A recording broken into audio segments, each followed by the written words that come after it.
के साथ निशान चतुर्वेदी। जिस हमले ने दुनिया को दहला दिया, जिस हमले में 129 बेकसूरों की जान गई, उस हमले को अंजाम देने वालों में से एक 15 साल का लड़का भी था। 15 साल का लड़का। वो लड़का नेशनल स्टेडियम को नेस्तनाबूद करने आया था, लेकिन सुरक्षा एजेंसियों ने उसे मौत के घाट उतार दिया। इसके अलावा पेरिस हमले के पीछे एक और आतंकी की शिनाख्त हो गई।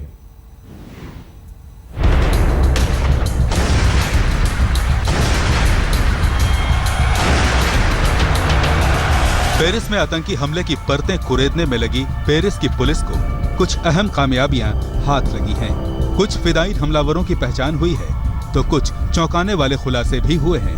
आतंकी संगठन ISIS ने अपने नापाक मंसूबों को अंजाम देने के लिए बच्चों और युवाओं का किस कदर ब्रेन वॉश किया है, इसका अंदाजा इस बात से लगाया जा सकता है कि पेरिस हमले को अंजाम देने वाले हमलावरों में एक युवक की उम्र महज 15 साल थी।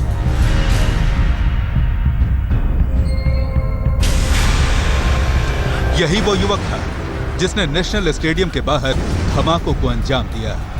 जाहिर है 15 साल का कोई युवक अगर नेशनल स्टेडियम में उस वक्त पहुंचेगा जब फ्रांस और जर्मनी का मैच चल रहा हो, तो शायद ये सोच किसी के जहन में नहीं आएगी कि ये लड़का एक फिदायीन हमलावर हो सकता है।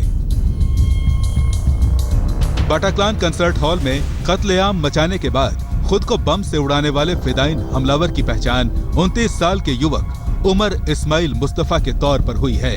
उमर इस्माइल की पहचान उसकी एक कटी हुई उंगली से हो पाई है। पहचान पुख्ता होने के बाद फ्रेंच पुलिस ने आतंकी मुस्तफा के 34 साल के भाई और उसके पिता को हिरासत में लेकर उसके बारे में और ज्यादा पूछताछ करनी शुरू कर दी है। पुलिस युवक उमर इस्माइल के घर और उसके दोस्तों के घरों की भी छानबीन करने में लगी है।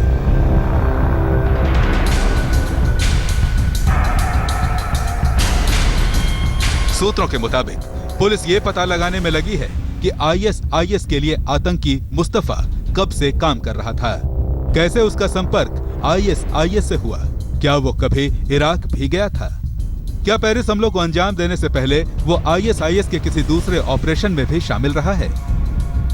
धमाकों में शामिल 3 आतंकियों का ताल्लुक बेल्जियम की राजधानी ब्रुसेल्स से है। सबसे बड़े धमाकों के पीछे की कहानी का एक एक किरदार फ्रेंच पुलिस बेपर्दा करने में लगी है। फ्रेंच पुलिस के मुताबिक इन हमलों को अंजाम देने के लिए 9 महीने तक लंबी प्लानिंग की गई थी। आज तक ब्यूरो। चिंता का विषय यह है, जो जानकारी आ रही है उसके मुताबिक जो आतंकी आइडेंटिफाई किया गया है, जिसकी पहचान हुई है, उसने अपने आप को एज रेफ्यूजी के तौर पर, शरणार्थी के तौर पर रजिस्टर भी कराया था ग्रीक अथॉरिटीज में। ये अपने आप में एक बहुत बड़ा विषय है, क्योंकि जिस तरीके से यूरोप ने शरणार्थियों के लिए अपने दरवाजे खोले हैं, ये उसके ऊपर निश्चित तौर पर असर डाल सकता है। पेरिस हमले में पहली बार एक आतंकी की शिनाख्त हुई है। इस आतंकी का नाम उमर इस्माइल मुस्तफा बताया जा रहा है। आखिर कौन था ये उमर मुस्तफाई? आपको बता दें, पेरिस में एक पिछड़े इलाके में छोटे छोटे अपराध करता था उमर मुस्तफाई। उसे 10 केस में दोषी पाया गया, लेकिन उसे किसी भी जेल में सजा नहीं हुई। पुलिस इस बात से हैरान है कि आखिर इतना छोटा अपराधी 129 बेकसूरों की जान लेने वाले हमले में कैसे शामिल हो गया। पुलिस ने उसके भाई और पिता को हिरासत में ले लिया है और दोनों से पूछताछ की जा रही है।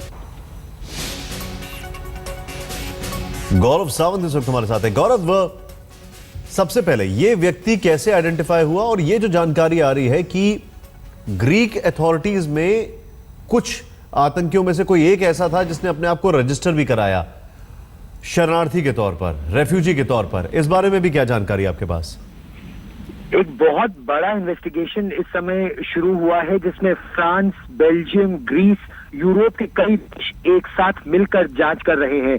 जो प्रारंभिक जांच है, जो 29 साल का ये आतंकवादी जिसकी उंगली केवल मिली थी, उसकी उंगली को आइडेंटिफाई किया गया, क्योंकि उसकी फिंगरप्रिंट ली गई और उससे पता चला कि उमर इस्माइल मुस्तफा जो है ये एक क्रिमिनल तो था, लेकिन और ये भी मालूम था कि वो रेडिकलाइज हो रहा है, लेकिन ये नहीं पता था कि वो आतंकवादी बन चुका है।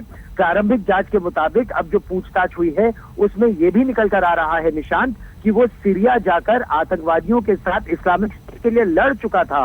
वहां पर उसके पास ट्रेनिंग भी थी, उसके बावजूद वो लौटा। और ये जो पूरा प्लॉट था, जो 6 अलग अलग जगह हमले हुए, उसमें 9 महीनों तक इसकी ट्रेनिंग हुई, 9 महीनों तक ये पूरी साजिश रची गई, विदेशों में ये साजिश रची गई, 3 अलग अलग टीमें बनाई गई और जैसा आपने बिल्कुल सही कहा, जो सबसे छोटा आतंकवादी था महज 15 साल का था, रेफ्यूजी बनकर ये लोग घुसे थे ग्रीस में। एक जो सीरियन पासपोर्ट मिला है टेरर स्ट्राइक साइट पर, उससे पता चला कि ये आतंकवादी रेफ्यूजी बनकर घुसा था और उसके बाद इन्होंने इस आतंकवादी घटना को अंजाम दिया। निशांत, गौरव, ये जो आप खबर बता रहे हैं अभी कि रेफ्यूजी बन के घुसे थे, इसका अर्थ ये है कि आने वाले समय में जो रेफ्यूजीज को जगह मिल रही थी, जो शरणार्थियों को जगह मिल रही थी, शायद उसके ऊपर भी अब अंकुश लग सकता है।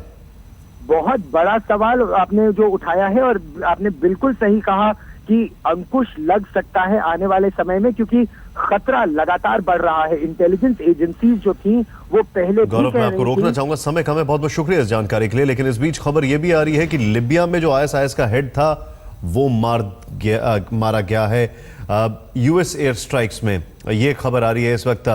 इसका नाम नजिब अब्द जैद अल जुबैदी इसका नाम है और वासिम भी कहते हैं, यानी कि कहीं कामयाबी भी मिली है, लेकिन ये जो झटका लगा है ये बहुत बड़ा झटका लगा है।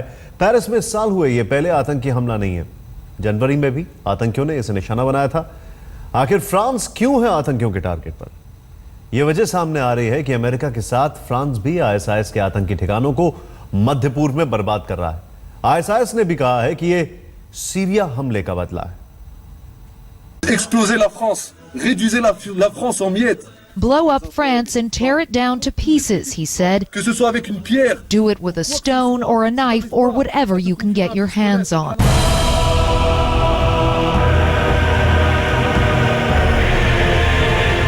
ये फ्रांस को आईएसआईएस की धमकी है।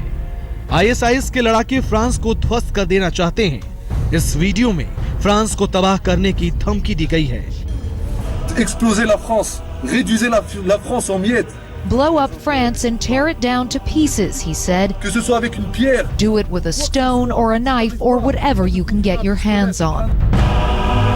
और धमकी की हकीकत फ्रांस ने शुक्रवार की रात पेरिस में देखी।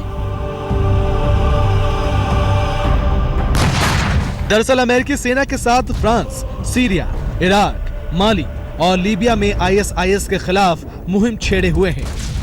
फ्रांस के लड़ाकू विमान आईएसआईएस के ठिकानों पर लगातार गोलाबारी कर रहे हैं। अमेरिकी सेना के साथ मिलकर फ्रांस ने आईएसआईएस को मिटाने की ठान रखी है। इसी कड़ी में आईएसआईएस का सरगना नंबर 2 जिहादी जॉन भी मारा गया। इसी बात में आईएसआईएस के आतंकी खिसियाए हुए हैं। पिछले हफ्ते ही फ्रांस के राष्ट्रपति फ्रांसवा ओलांद ने ऐलान किया था कि आईएसआईएस के खिलाफ लड़ाई के लिए वे इराक के गल्फ इलाकों में एयरक्राफ्ट कैरियर भेजेंगे। फ्रांस ने माली में अलकायदा के खिलाफ 2013 में मोर्चा खोला था। यहां उसका मुकाबला अलकायदा के कमजोर पड़ चुके आतंकी ग्रुप इस्लामिक मगरिब से था। 15 दिन पहले ही मगरिब के लीडर ने समर्थकों को फ्रांस पर हमले के लिए कहा था। पूरे यूरोप में फ्रांस में ही सबसे ज्यादा मुस्लिम रहते हैं। ऐसे में आईएसआईएस यहां अपना स्लीपर सेल आसानी से एक्टिवेट कर लेता है। यूरोपीय सीमाई देशों में इन्हें आसानी से गन, विस्फोटक और हथियारों की सप्लाई हो जाती है। ये इसलिए कि फ्रांस एक यूरोप का ऐसा देश है जिसमें बहुत बड़े पैमाने पे उसके जो युवक हैं रेडिकलाइज हो चुके हैं और वो सिंपैथी उनकी है आईएसआईएस के साथ में। और इस माफिक का हमला संभव नहीं था जब तक कि sleeper cells, modules, logistic support cells और हर प्रकार की सहायता फ्रॉम विद इन ना मिली। आतंकवादी इसे बदले की कार्रवाई कहते हैं। अगर आतंकियों से इंसानों को बचाने के लिए कोई देश आगे आता है तो उस पर भी आतंकी ऐसा ही हमला करते हैं। ये हैवान पूरी दुनिया को नरक बनाने पर आमादा है। पेरिस से लवीना टंडन के साथ आज तक ब्यूरो।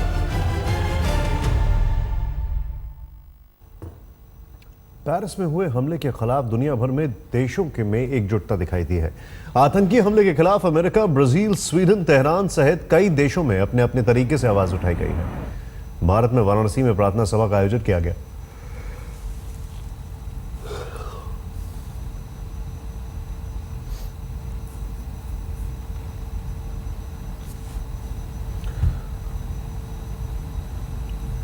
दुनिया भर में इस पूरे हमले के बाद एक शोक की लहर है।